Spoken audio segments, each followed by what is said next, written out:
दोस्तों विधि ने जो कमाल किया है उसके बाद तो मौसी जी और प्रिया विधि को ऐसी मुसीबत में डालने वाली हैं जिसके बाद विधि को देव की मदद की बहुत ही ज्यादा जरूरत पड़ने वाली है। दोस्तों आप देखने वाले हैं कि सत्यवती को सूप और अच्छी अच्छी खिचड़ी खिलाने के बाद सत्यवती की तबीयत एकदम ठीक हो जाएगी। तो यहाँ पर मौसी जी सजेस्ट करेंगी कि क्यों ना विधि की पहली रसोई की रस्म कर ली जाए, प्रिया और विधि का कॉम्पिटिशन भी करा लिया जाए। तो यहाँ पर सत्यवती फुल कॉन्फिडेंट होंगी कि यहाँ पर विधि का ही खाना सबसे ज्यादा टेस्टी होगा, इसलिए वो इस कॉम्पिटिशन के लिए राजी हो जाएंगी। लेकिन प्रिया जरूर बहुत बड़ी प्रॉब्लम में पड़ जाएगी क्योंकि उसे खाना बनाने का कोई भी आइडिया नहीं है। तो यहाँ पर मौसी जी प्रिया को इशारा करेंगे कि वो सब कुछ संभाल लेंगी। मौसी जी बताएंगे कि कंपटीशन एकादशी को है, इसलिए कंपटीशन में खिचड़ी बनाई जाएगी साबूदाने की। अब यहाँ पर विधि किचन में साबूदाने ढूंढने की कोशिश करेगी लेकिन उसे कहीं भी नहीं मिलेगा। सर्वेंट आकर विधि को इन्फॉर्म करेगी कि किचन में तो साबूदाना है ही नहीं। तो वहीं दूसरी तरफ प्रिया अपने लिए बाजार से साबूदाना लेकर आएगी और उसे सर्वेंट को दे देगी जिससे कि वो टाइम से पहले ही उसे गलाकर रख दे। अब विधि भी सोच लेगी कि मुझे भी अपने लिए बाजार से साबूदाना लेकर आना होगा, लेकिन जब वो बाजार जाएगी तो उसके पास तो पैसे ही नहीं होंगे। अब क्योंकि विधि सत्यवती से पैसे नहीं मांग सकती इसलिए उसके पास अब कोई भी चारा नहीं बचेगा और उसे फाइनली देव को कॉल करना ही होगा। लेकिन देव इतना ज्यादा बिजी होगा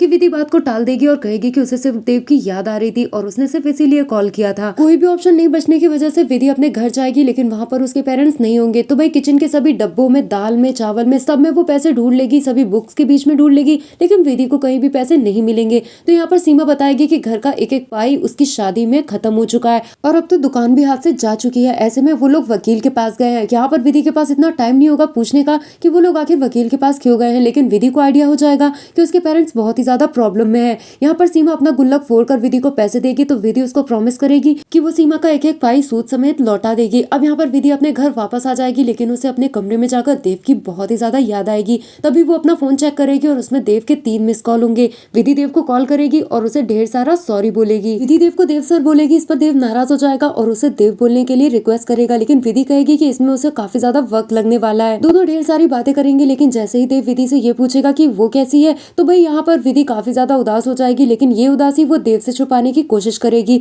और उसे बताएगी कि वो बहुत ही ज्यादा खुश है और घर में सभी लोग उसका बहुत ख्याल रखते हैं। तो देव विधि से मजाक में बोल देगा कि अब तो वो देर से आएगा क्योंकि विधि बहुत खुश है। तो इस बात से विधि बहुत ही ज्यादा घबरा जाएगी। तो दोस्तों क्विक रिव्यू में इतना ही। वीडियो अच्छा लगा तो एक लाइक जरूर दी। Thanks for watching.